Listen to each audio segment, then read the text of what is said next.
Today's video is brought to you by ablmerch.com. Grab here 1776 hats, t-shirts, stickers, mugs, and more through the link in the description box below.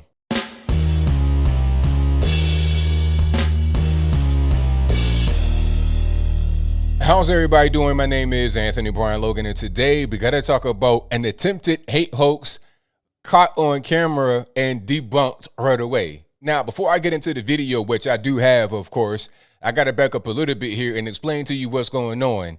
Now, at a car lot out there in North Carolina, I think it's right outside of Fayetteville, North Carolina, there was a bunch of cars that had been vandalized. Some of the cars had windows busted out, paint all scratched up, and then there was some racist graffiti. We'll talk about that in a minute. So the owner of the lot is like, okay, I don't like my cars getting beat up. I don't think it was really worried about the racist graffiti as much as the cars being vandalized. That's the most important thing, right? You got a car lot. You don't want your cars to be vandalized, stolen, or whatever. So he put up some security cameras, and the very next day, the guys who were doing the vandalizing came to the lot, and they were caught on camera doing whatever they were doing. Now, before I go any further, let's roll the clip. In this clip, you'll see what I'm talking about. You'll see who the suspects are. After we get done watching that, I'll talk about what was said there. Then I'll give you the rest of my 2 cents, my deep detail analysis, and then I'll wrap it on up with a nice bow on top. So without further ado, let's go ahead and roll it. Less than 24 hours after a business owner installed security cameras, vandals returned to this auto repair shop to do even more damage, but now they're on camera. You can see the two men going through vehicles here. WRAL's Gilbert Bays broke this story yesterday. He joins us live at the business in Spring Lake with this new development. Gilbert? Hey, Lena, photojournalist Mike Joyner and I were here yesterday when those cameras were being installed, and they captured those two individuals standing right about here. And it shows them going into this vehicle and kind of rummaging through here. And then let me take you down here because they also went into this vehicle over here, and the footage shows them pulling this up as well and going through the back of this vehicle right here. The only thing this time around, though, they didn't know that they were being recorded. So that's when they first walked up. See, the owner of this auto repair shop at Spring Lake says this is video of a crime in progress. Thomas Hainsworth put up security cameras yesterday. He says for the past 3 weekends, someone has been vandalizing vehicles at his lot on Highway 210. Last night, the cameras caught two men rummaging through several vehicles. The owner thinks they were trying to steal cars. Seems like they were trying to, same with this vehicle here. They were trying to hotwire it or something, because you see them looking on their phone, probably trying to find YouTube of how to crank the vehicle. But this, like I said, this one don't crank, that one does. But I guess they couldn't figure out how to do it. The owner thinks this handsaw and tire tool were used to break glass and scratch car windshields. The graffiti we showed yesterday is still on vehicles, but this is new damage from last night. The owner says the two men smashed the driver's side window of this Honda and punched a hole in the back window of this Infiniti. Both vehicles were previously damaged. The investigation and this new video are now in the hands of the Spring Lake Police Department. And the investigators came out last night, and this could have been some of the evidence right here. We're told that this was inside one of the vehicles, and the individuals were seen on camera actually smoking this blunt right here.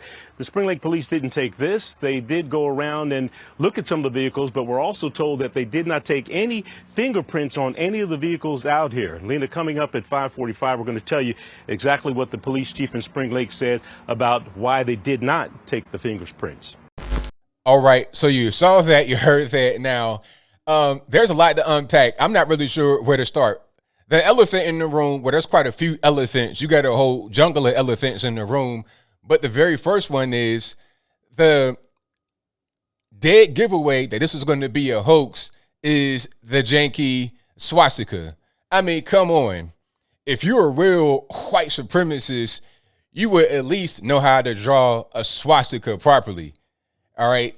If you have half a brain and you're not on drugs or something, you would know how to do that. You could at least go on your phone and look at it and just copy it. That swastika was totally janky. And I don't think I've ever seen like the little Klan symbol. Is that a Klan symbol? The little circle with the dunce hat?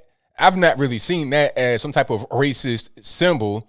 And why would they draw that right on the hood of the car? Why is it? For what reason are you doing that? It's just kind of random. We've seen this happen time and time again. And you know what?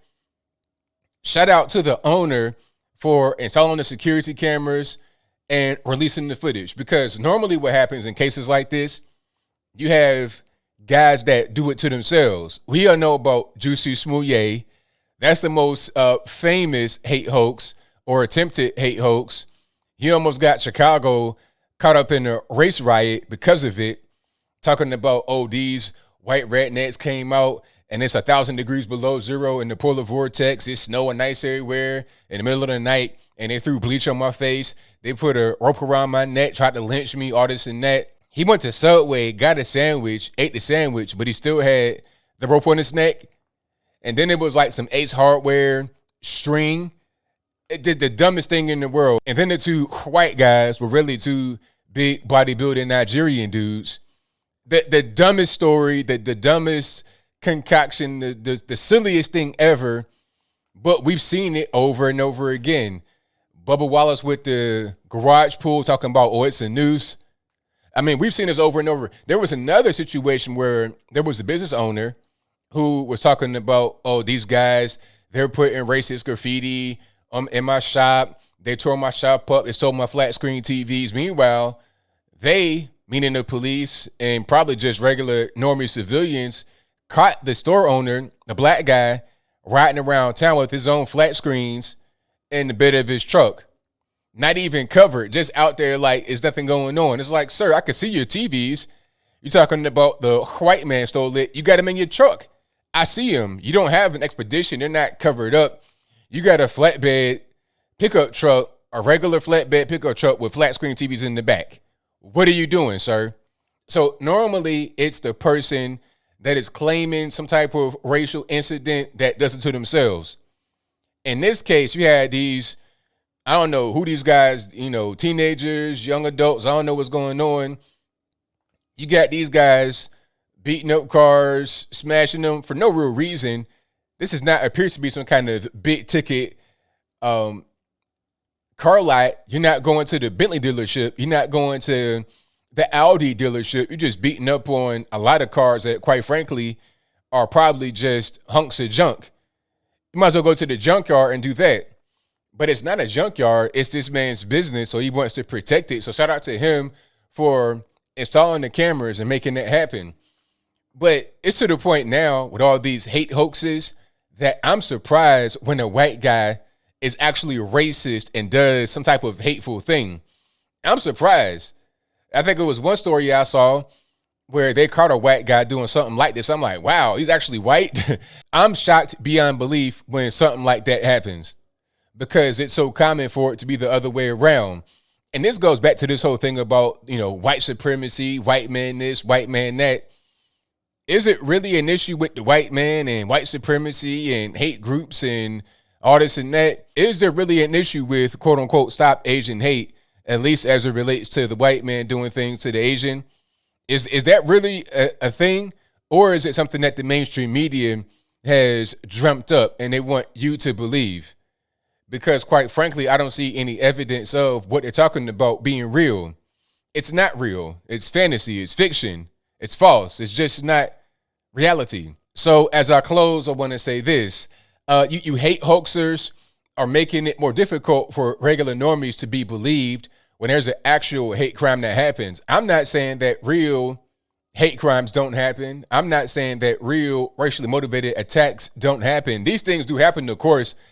But when the majority of what you see is fake, kind of fugazi, kind of not really real, kind of janky. When you're seeing things like this over and over and over and over and over again, pardon me for being a little bit jaded, a little bit mistrusting, non-trusting, and, second guessing of someone that comes forward saying that they're a victim of a hate crime. Oh, they drew a swastika on your front door, and the swastika is janky as could be, backwards, upside down, got too many legs on it, looking like a squash spider in your bathroom. Okay, I'm not really going to believe too much of anything anymore until I get a real investigation until they get down to the core of what's going on, then, okay, maybe I believe you. But until then, it's just like everybody else. Put your complaint right there in the corner, let it be there for a while until they look into it. But I think I'll leave that right there for now. And what say you? Do you think that there are more false hate crime allegations than there are real hate crimes? And that's your viewpoint. Let me know why in the comments below. I can't really say that to be certain, because I don't know how many hate crimes there are. But all I know is that anytime, or the more, I say 8 times out of 10, 9 times out of 10, when there's a hate crime reported, it's not exactly what the media says. And to the shop owner's credit, I did not hear anything about this until the footage came out. So I did not hear him come out and say, oh, I'm a victim of a racially motivated attack. There's a hate crime going on. Can't get the ambulance chasers out here. I didn't hear that. Now, maybe he did say that in local media, but I did not hear about it. All I heard about was the footage being released. So shout out to him for doing that. But usually when I see stories like this, with some swastikas and the white man and all this and that, it's fake. People trying to get attention. People trying to, it's crazy how they, meaning the left, say America's so racist, America's so hateful, that they must create episodes of racism and so-called hatred to prove their point. If everything's so bad, if everything's so racist, why must you concoct these stories? What part of the game is that? But whatever your thoughts are, please let me know in the comments below. And that's all I got to say for this video. If you like what you heard, please comment, rate, share, and subscribe. Peace.